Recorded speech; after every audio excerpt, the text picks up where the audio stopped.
m'a t'expliquer les déterminants, partie 1. Alors, qu'est-ce que c'est un déterminant? Un déterminant, c'est une relation entre les coefficients d'un système de n équations linéaires à n inconnues qui apparaît dans la solution du système. Okay? Donc, on a n équations linéaires à n inconnues, et le déterminant, c'est une relation entre les coefficients, donc les constantes qui sont devant les variables. Et c'est une relation entre ces coefficients-là qui apparaît dans la solution du système d'équations. Okay? Donc, ça peut sembler un peu abstrait a priori, mais on va l'explorer de manière dimensionnelle. Donc, on va commencer en une dimension, puis ensuite en 2 dimensions, puis en 3 dimensions, puis vous allez voir apparaître ce que je veux dire par là. Donc, en une dimension, un système donc, a une équation, un inconnu. Donc, le x ici, c'est la variable. Le a et les b, le a et le b sont des constantes. Donc, ça va être notre équation étoile. Donc, une dimension, c'est n égale 1. Donc, une équation à une inconnue. Si on cherche la solution de ce système, on trouve x1 égale b1 sur a11. Évidemment, si a11 est différent de 0. Mais bon, là, c'est trivial. Là, si a1 est égal à 0, ben, on n'aurait même pas vraiment d'équation. Là, ça annulerait le terme avec la variable. Donc, si on écrit la matrice A des coefficients du système, ben là, le seul coefficient dans le système ici, notre système consiste en une seule équation, et le coefficient, c'est le A11. Donc, la matrice des coefficients ici ne contient qu'une seule valeur, c'est A11. Et si on écrit son déterminant, donc déterminant de A, qu'on peut aussi écrire avec des barres verticales comme ça, on va définir le déterminant de la matrice A comme étant tout simplement l'élément de la matrice A qui correspond au dénominateur ici de la solution. Alors, remarquez que la solution est bien définie si A1 est différent de 0. Regardons maintenant ce qui se passe en 2 dimensions. Donc, n égale 2. Donc, on va avoir 2 équations à 2 inconnues.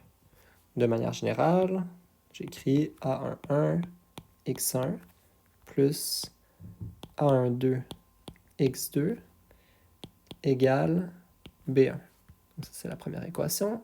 Et ensuite, A21 x1 plus A22 x2 égale B2. Donc, on a un système de 2 équations à 2 inconnues. Les inconnues sont x1 et x2. Les autres lettres sont nos constantes. Alors, on va résoudre le système. Donc, remarquez déjà que la matrice des coefficients ici, donc c'est la matrice qui contient les A, donc A11, A12, A21, A22. Donc, je vous ai dit que le déterminant, ça va être une relation entre ces coefficients-là, donc entre les coefficients du système. Puis, on va voir comment ça apparaît en résolvant le système d'équations. Donc, on écrit la matrice augmentée. A11, A12, B1, A21, A22, B2. Et on y va. Donc, première étape, on va utiliser le A11 pour venir mettre un 0 en dessous. Donc, on va faire ligne 2 moins A21 sur A11 ligne 1. Notre ligne 1 ne change pas.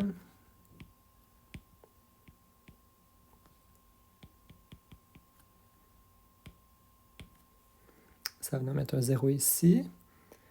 Et là, ensuite, on va avoir A22 moins A21 sur A11 fois A12.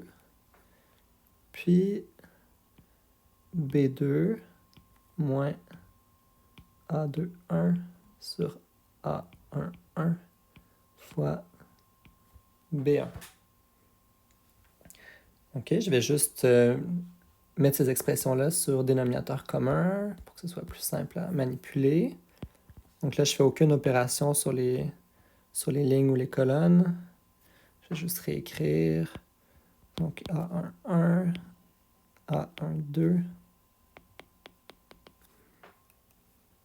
J'ai peur de manquer d'espace. Ça donne un peu de place. Donc 0. Donc on va avoir ici A11, A22, moins A12, A21. Pardon, je dépasse un petit peu. Sur A11. Ici, on a B1. Et on va se donner un peu d'espace.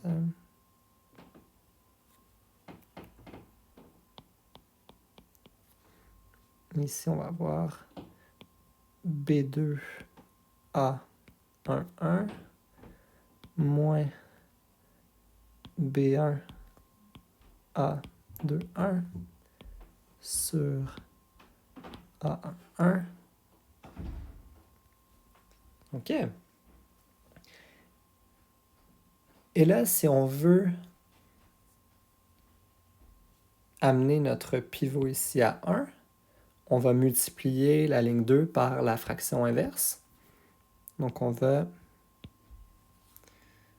multiplier la ligne 2 par A11 sur A11, A22, moins A12, A21. Donc, le mieux, c'est peut-être que vous le fassiez vous-même sur une feuille. Donc, vous pouvez le reproduire sur une feuille, mettre la vidéo sur pause pour vous laisser le temps de calculer. Donc, la première ligne n'a pas changé. Ici, donc, on a multiplié cette fraction-là par son inverse multiplicatif. Donc, ça donne 1. Puis, la dernière expression, les A11, ici, quand on fait la multiplication, vont s'annuler. Il va nous rester juste le numérateur sur le dénominateur. Et donc, on obtient B2 A11 moins B1 A21 sur A11 A22 moins A12 A21. Très bien. Alors, j'ai réécrit notre système sur une nouvelle page. Donc, j'ai fait aucune opération. Là, j'ai juste réécrit ce qu'on avait à la dernière étape pour pouvoir continuer. On va maintenant prendre notre pivot ici à 1 pour venir mettre un 0 au-dessus. Et donc, on va faire... Donc là, je fais Gauss Jordan au complet. Juste pour que ce soit... Ça me semble plus clair au niveau pédagogique de le faire comme ça. Donc, on va faire ligne 1 moins A12, ligne 2. Et donc, ça va nous donner ici A11 ne change pas. A12 va être annulé. Ici, on va avoir un 1. La ligne 2 ne change pas, donc on peut réécrire B2 A1 moins B1 A21 sur A11 A22 moins A12 A21. Puis la première ligne, on va avoir donc B1 moins A12 fois ce qui est en dessous, donc B1 moins A12 fois ce qu'on vient d'écrire. Donc, B2 A11 moins B1 A21 sur A11 A22 moins A12 A21. Très bien. On va mettre sur dénominateur commun le gros terme en haut pour voir si on peut le simplifier.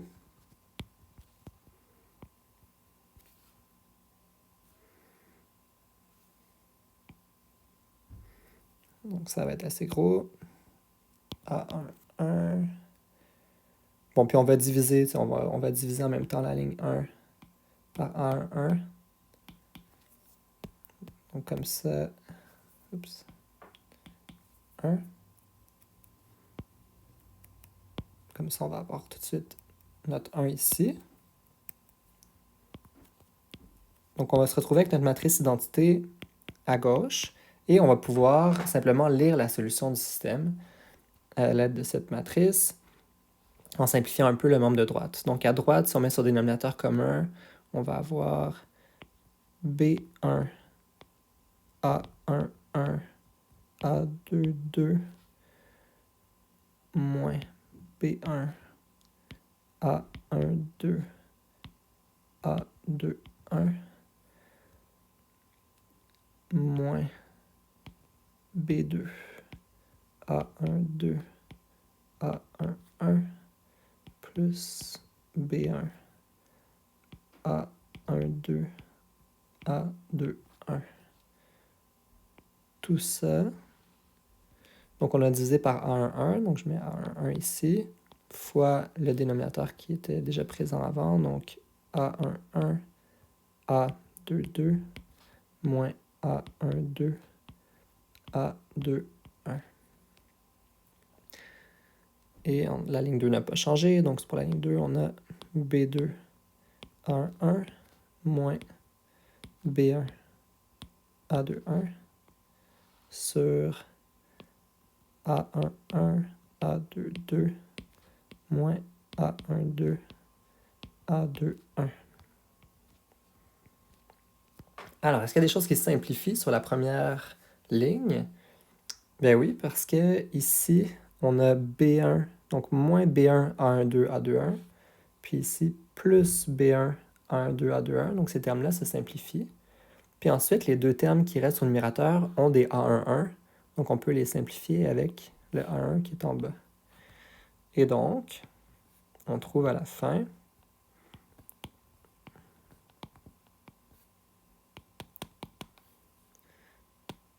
B1, A2, 2, moins B2,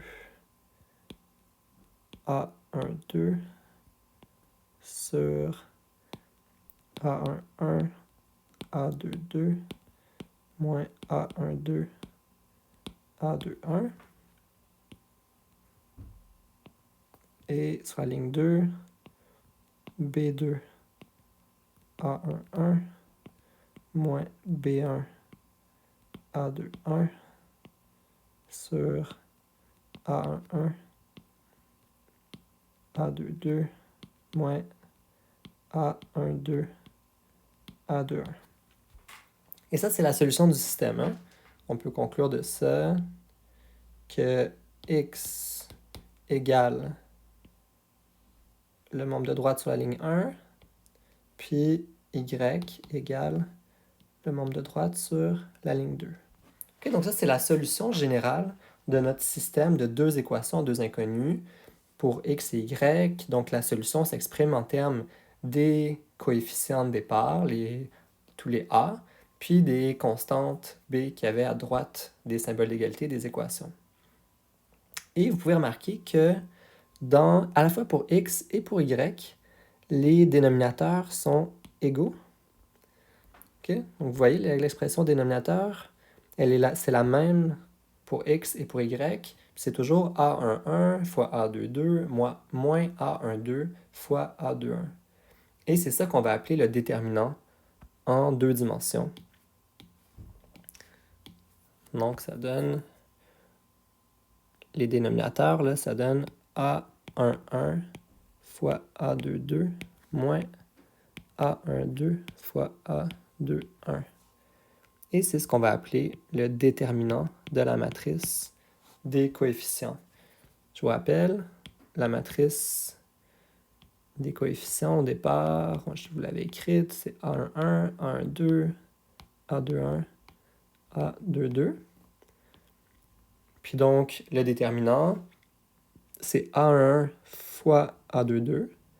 Puis ensuite, moins A21 fois A12.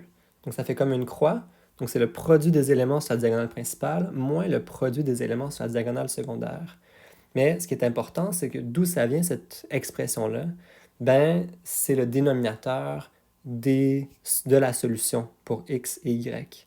À la fois, x et y s'expriment comme des fractions des coefficients du système de départ et des constantes b. Et à chaque fois, au dénominateur, on a la même expression, et c'est cette expression-là qu'on appelle le déterminant. De la même façon qu'en une dimension, si vous retournez voir là, dans la vidéo, le déterminant, c'était aussi le dénominateur de la solution en une dimension.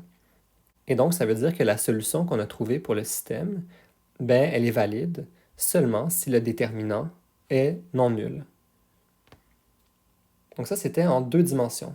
On passe en 3 dimensions.